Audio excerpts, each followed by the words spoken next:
Do you want to know the secret to raising teens who don't rebel? Well, you're not alone. I'm Nicholeen Peck, and I teach all over the world about parenting, good communication, how to build strong family bonds, child development, and education, all through the lens of the principle self-government. And in this video, we're talking about curbing that rebellion. In this video, we're going to do a little bit of myth busting, and then we're going to talk about why teens choose to rebel, and then what you can do to create an environment where you can raise teens that don't rebel.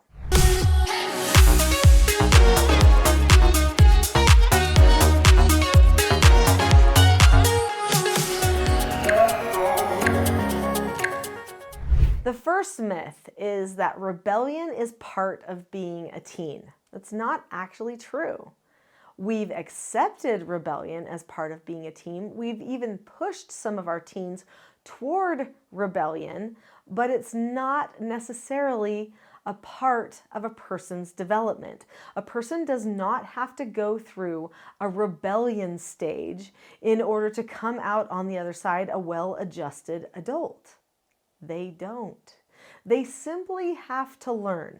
And while rebellion is a type of a learning process, and you can learn through rebellion and learning the cause and effect of that rebellion, you also can learn by watching other people, by having conversations and discussing things, by philosophizing. You can learn without having to go through the hard knocks. Now, we all know people who try as we might, we teach them however much we can, and it seems like they are determined to go through those hard knocks. And maybe they have a rebel tendency. That's very possible.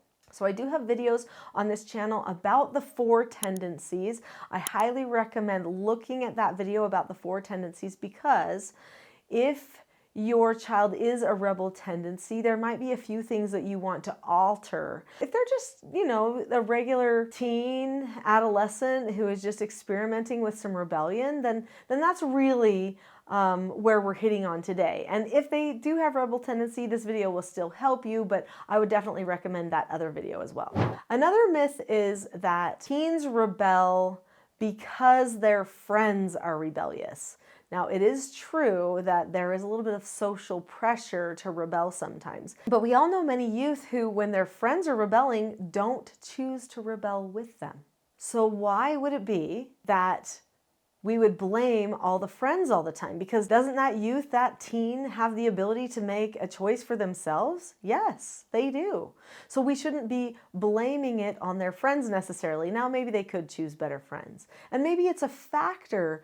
That's not usually the full reason why a person is choosing to rebel against their parents and the way that they've been raised. Sometimes teens do experiment with some dangerous things, which can put them in that rebellious category. But usually when a person is fully rebelling, they are going against what is right simply because it has been told to them that it is right and they want to push against that. That's real rebellion. Experimentation is slightly different, and many of the friends who are just doing dumb things are actually experimenting. So let's keep that in mind.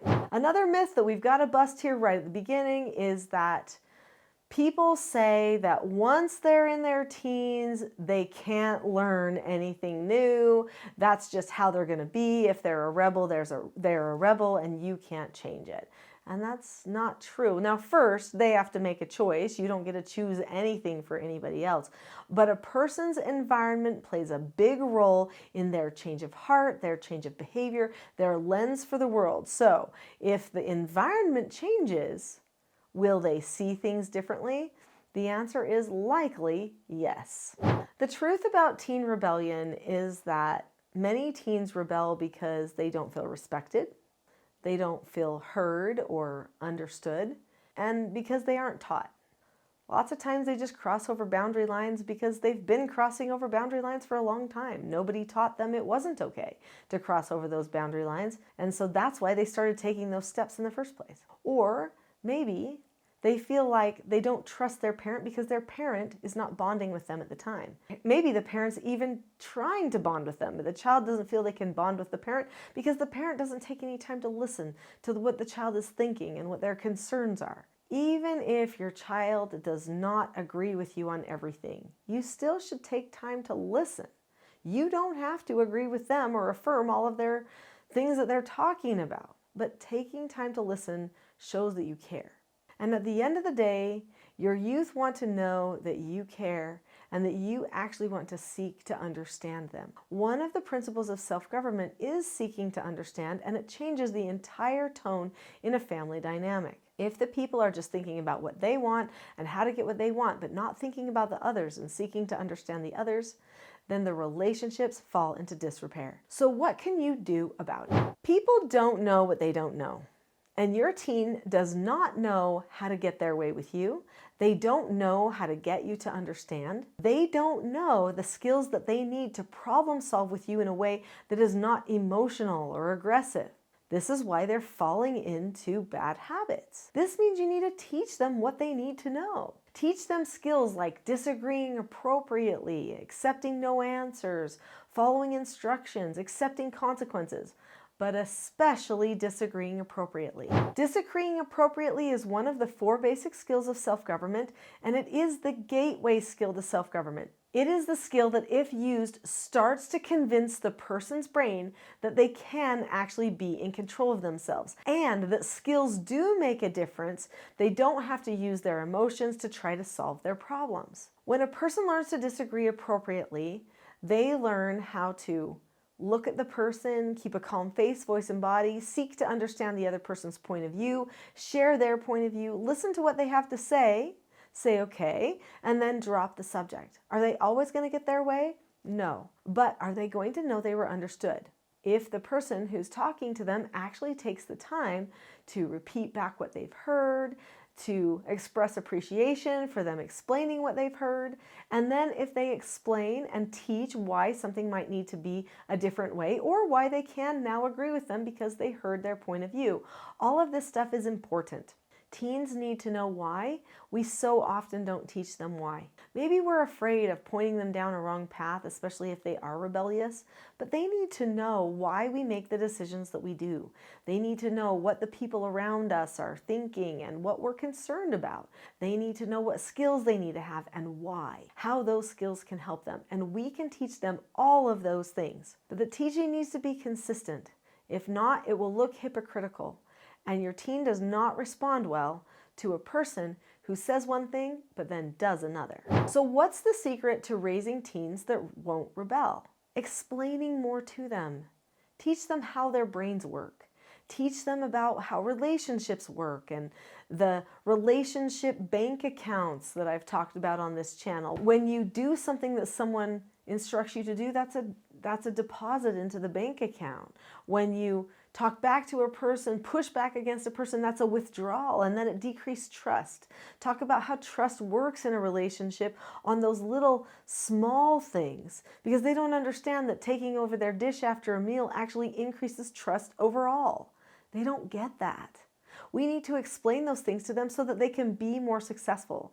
Also, explain to them you don't want to be in control of everything. You just want to have an open communication with them and be able to talk to them about things and help them and guide them and teach them when needed. And if they accept your teaching, then everything can change. So I wanted to share with you a quick story about my own life. When I was 14, I did not get along with my parents. I was very rebellious, actually. Not so much so that I did things that I couldn't recover from, but I did do some things.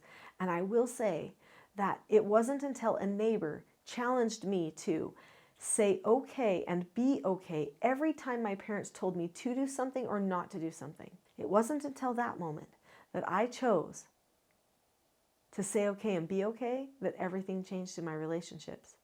Usually you have a roles problem, and the way to get the roles back into balance is to learn skills that you need for success and help the person understand that when they say okay and be okay, they end up getting more of what they want. The skills and the whole system of self-government ends up making it so that everybody feels confident and like they can talk about things. If there was one thing as a foster parent for teens and a parent who raised all of my own children that I can tell you, it's that your children, your teens, they want to talk with you. They want to tell you things, but they want to know that you're not going to overreact or be so disappointed that you shame them. Instead, they want to know that they can learn and grow in your presence and that you'll help them through their struggles, which means that everything Whether you're correcting them or instructing them or talking to them about anything, needs to feel like this is okay to have this conversation and I love you no matter what. That type of tone needs to permeate, but without the skills to actually do the problem solving, it's hard to maintain the tone. I think my next video is going to be a game changer. This video will help you still stay connected to your teens and set boundaries. The video is called How to Stay Connected to Your Teen and Still Set Boundaries. Click on the link to that video next. I'll see you there.